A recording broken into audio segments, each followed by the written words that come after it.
The movie begins with a young man driving a 1953 Tesla. He gets into a church and stands at the doorway of the church, but everyone is surprised to find him standing at the doorway of the church. What could have happened to this young man? The preacher told them not to worry, he is the preacher's son, but there are huge claw marks on his face and whatever is left of a broken guitar in his hands. Everyone is still shocked, and the boy began to walk slowly into the church. As he walked slowly, the preacher reached out onto him like a father would, and he gave his son a hug, and the boy sobbed. The boy cried like a grown man crying for his mommy. The events that transpired making a grown man cry this hard happened one day earlier. The setting is in 1932 Mississippi Delta, with roots in the Black American experience of blues and segregation.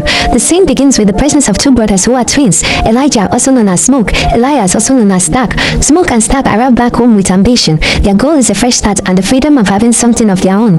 They purchase a sawmill from a local landowner who is also a member of the KKK. Yes, you heard right, Ku Klux Klan, and they plan on transforming it into a juke joint. But to make things happen, they go get their cousin Sammy, who is also a talented singer. We see Sammy talking with his father, who is a preacher. Sammy's father does not support the kind of music Sammy plays. Neither of them seemed happy when Sammy walked out on his father to get into his cousin's Tesla. Oh, poor dad. Let's not worry about it. Someday your prodigal son will return. Hopefully though. You never can tell with kids these days, you know. And so the journey began.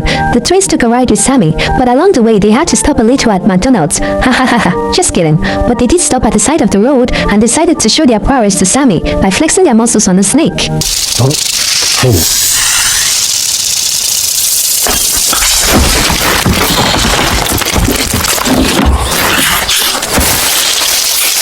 The twins are back in town to get more help for their juke joint. They want it open that same night. They meet up with an old friend who is also Asian, but once again they decide to go flex their muscle by shooting on someone's butt for trying to steal from them.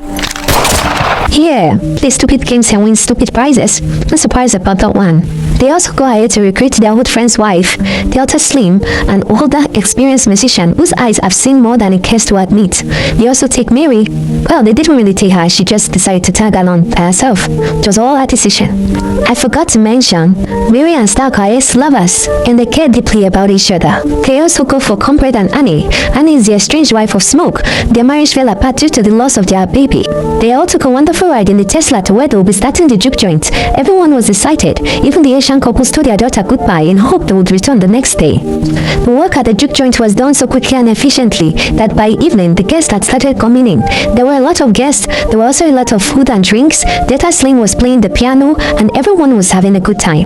By everyone, I mean except Smoke. I guess he's the most stoic twin. Well, the party was lit, but when Sammy took up his guitar to play, the voice of a strange woman could be heard in the background. Apparently, Sammy is so talented in his music that his sound allows the spirit of the dead to enter the world of the living. His music is so good the ancestors want to dance. Wow. He even brings the DJ and a twerking girl from the future into the juke joints. Everyone is having a good time. Even the Asian couple are having a dance. Sammy's music is so good it has set the roof of the juke joint on fire. The juke joint is burned to the ground and no one cares. Not even the spirit of the twerking girl from the future. They all just keep dancing. Sammy's good music has drawn the attention of strangers who look like harmless ordinary white people, but they are not. They are vampires and no one in the juke joint knows this. The strangers told the twins they were travelers and musicians and begged to be invited into the juke joint in exchange for their musical service, but the twins refused and told them to leave because the juke joint was supposed to be a safe haven for black folks. The strangers said they were disappointed but would be waiting nearby in case the twins changed their mind. Mary cared deeply about the twins and wanted to use the influence of the strangers as white people to protect them if there was ever any problem, so she convinced one of the twins to let her go talk to the strangers, which unknowingly to them was a big mistake. The vampires tried to impress Mary with their singing, but when it was time for the leader of the vampire, Remick, to take a bite, Mary pulled out a gun and told them to go back to wherever they came from. Smart move, but I guess that wasn't enough. Mary is walking towards the juke joint, looking different, but stopped at the door and asked Comrade for an invite. Vampires can't get into a building without an invitation. Mary clearly has become a vampire, but Comrade let her into the club, unaware of the danger. Apparently, the juke bus did not burn down. It was metaphorical, and everyone was still having a good time with him. Mary went to Stark, her former lover, and they get into a room to do smushy smushy. Comrade went to to take a piece outside, not knowing of the impending danger. Smoke, well, was bringing the smoke on a guy in the juke joint. I guess he didn't want to pay for his drinks. Everyone was having a good dance. Stack, smooshing, smoke, smoking, everyone dancing, me, happy. Smoke decided to go get his brother from paradise, but when he opened the door, he found Mary on top of Stack, blood everywhere, with Stack gasping for air and coughing up blood with a large cut on his neck. Smoke was blind with rage and shot at Mary, who fell, but suddenly got up and said, "We gonna kill every last one of you." The guests of the jukebox heard the gunshot and escaped. Smoke tried shooting Mary again, but she ran outside of the jukebox. Then he went to comfort his brother who died in his hands. Everyone was shook, but the party is over. The guests were sent home unaware of the impending danger outside of the jukebox. Annie was more informed in supernatural matters, and she was suspicious of the events that are taking place, so she told the others to lock up the unalive Stack in a room. The Asian couple decides the man should go get the car, but that's another big mistake. They still don't understand the gravity of what's happening. Comrade who went to take a piece is back, but he asked for an invite to get in. Annie quickly stepped into the conversation, knowing something was wrong. The group began to wonder why Comrade couldn't just get into the juke joint like he usually did. Smoke stretched his hands across the door towards Comrade, but Comrade tried to take a bite. Smoke was fast enough and shot him on the head. The bullet dropped Comrade to the floor, but he got back up looking very ugly. The group quickly got Smoke into the building and shut the door. Back in the juke joint, the unalived Stack is awake and tells them to open the door for him. Smoke refused, but a tiny wooden door isn't enough to hold the vampire. Stack sent it flying and tried to attack, but Annie threw garlic juice on him and he ran outside crying. Annie began to inform the group they were being targeted by vampires and that Comrade, Mary and Stack are no more alive, but have been replaced by something evil. She told them vampires can only be killed by sunlight, a wooden stick and silver bullets, so they all made weapons with whatever they could get. Smoke and the others found another unalive body in a pool of blood in the kitchen of the juke joint. Then they became suspicious of one another, but first, Smoke and Sammy take the body outside to prevent it from becoming a vampire inside. Smoke and Sammy found the crowd of vampires outside singing and dancing, and they are having their own juke joint under the midnight sky in front of the juke joint. They quickly left the unalive body outside and went back inside. Then they do a vampire test by chewing garlic to find out who the vampire is among them. At first, they thought it was Delta Slim, but it turned out to be fine. He had drank too much, so the garlic was a bit nasty to him. After the test, they realized none of them was a vampire. So who could have unalived the kitchen guy? Then Smoke went to the pool of blood and discovered it was not blood but red wine. The kitchen guy wasn't dead. He was just passed out drunk. There was a knock on the door of the juke joint. The kitchen guy was awake and pleading to be let in, but Smoke got to the door too late. Vampire Comrade already got to the kitchen guy. Once again, Remick and the others come to the door of the juke joint, but they still can't get in because they haven't gotten an invite yet. Remick saw Sammy and pleaded with Smoke to give him Sammy, that if he did, he would leave the rest alone. Sammy was about to go meet him, but Smoke held him back. Remy went ahead to say Sammy's music was what brought him to the juke joint. Remick told the group Sammy's music could connect the dead and the living, and that he misses his loved ones dearly. If he had Sammy with him, he would be connected to his beloved ones, but no one was buying it. Seeing his sub story did not work, Remy goes ahead to turn to a woman and threatens her with the life of her daughter back in town. Oh, poor lady. Well, that was enough for her to give them an invite.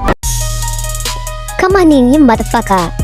There's no love like mother's love, they say, and Remick was right outside waiting. The people in the juke joint took up weapons and braced themselves for an invasion of the vampire army. The vampire stormed into the building, and the culprit who gave the invitation was quickly eliminated, but not without plunging a stake into the heart of a vampire husband who gave Remick access to the knowledge of their daughter. Mother's love is powerful indeed. The battle was very brutal. Smoke was bringing it on as suspected. Sammy got to do his own shine, and the badass Annie was showing some kung fu moves. Annie also throws garlic juice on Remick, which makes him call for his mother. Mommy, mommy, mommy. But unfortunately, she's beaten by Stack. Annie begged Smoke to give a stake to her heart because she didn't want to become a blood-sucking monster. Seeing Smoke, who has always been stoic in an emotional state, does something to the heart of the mindless vampire Stack, that it prevents Vampire Mary from attacking Smoke and told her to run away from the juke joint. To be honest, he was also scared of the rage that was going to come from Smoke. Delta Slim sacrifices himself to give the others a chance to escape, but when they tried to take the back door, Remick was waiting for them there and caught a hold of Sammy, while Stack throws himself on Smoke. But by the sacrifice of a friend, Sammy gets a chance to escape through a window, but his limp as a result of the jump isn't enough to get away from Dracula, who flies to him and gives him a swipe on his face. Damn! The other vampires come in a ghostly manner and watch as Remick tries to drown Sammy. Then the scene is taken back to the twins as Smoke and Sammy gets into it raw in the juke joint.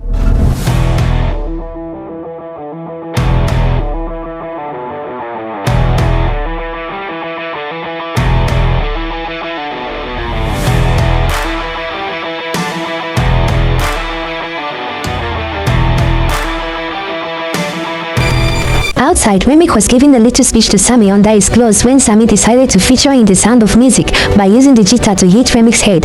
This affected all the vampires very deeply and made Remik very ugly, but sadly, the guitar was destroyed and there will be no more head and guitar banging to save Sammy. Remik was about to take a bite off Sammy when he suddenly let go of Sammy's jaw and a stick was seen protruding from his heart with smoke behind him. He rushes to Sammy. The sun is beginning to rise and soon all the vampires are in flame.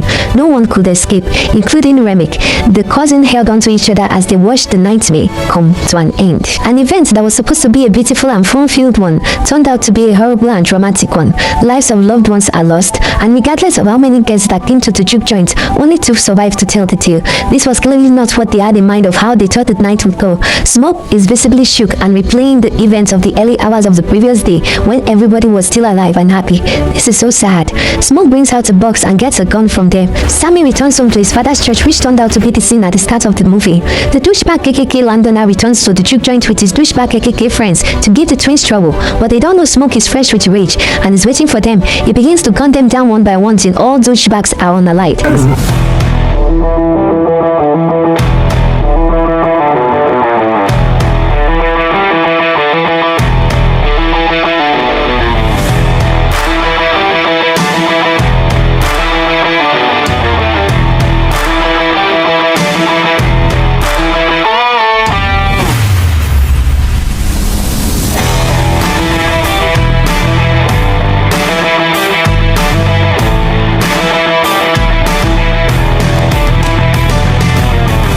Well, except one.